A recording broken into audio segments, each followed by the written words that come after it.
Nigeria is the fifth largest producer of oil in the world, but most of its citizens live in abject poverty. Making matters worse, Nigeria's rampant corruption.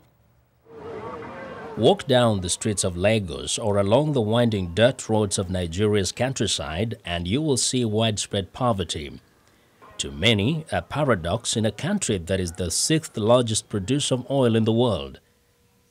Nigeria rakes in an estimated $2.2 million a day in oil revenue, but according to the UN Development Program, over 70% of the population lives on less than $1 a day.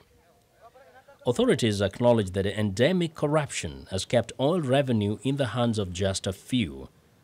Nigeria's Economic and Financial Crimes Commission, EFCC, is one of the agencies set up to fight corruption.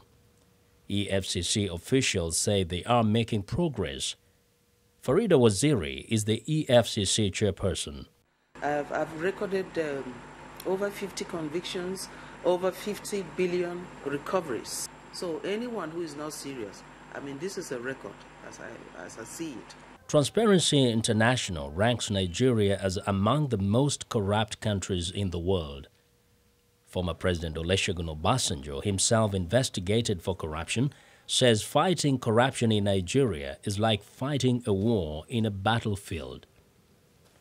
Among those charged in the last 2 years are 11 former state governors, including one who allegedly pocketed 75% of his state's revenue. But only one of the accused governors has been convicted.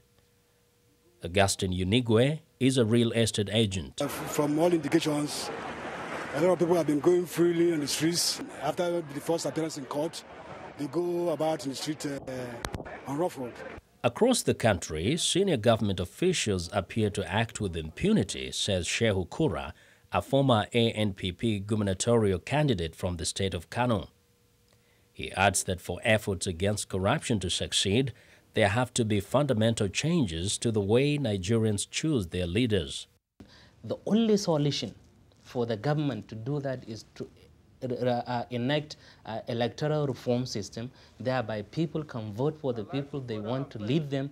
And if you know that you are elected free and fair, you cannot engage in corruption, because then people will be able to remove you out of power in the next 4 years. But right now, 90% of elected officials in Nigeria thought that they don't even care about the people. Shehu says most citizens feel frustrated because honest hard work does not seem to pay in Nigeria.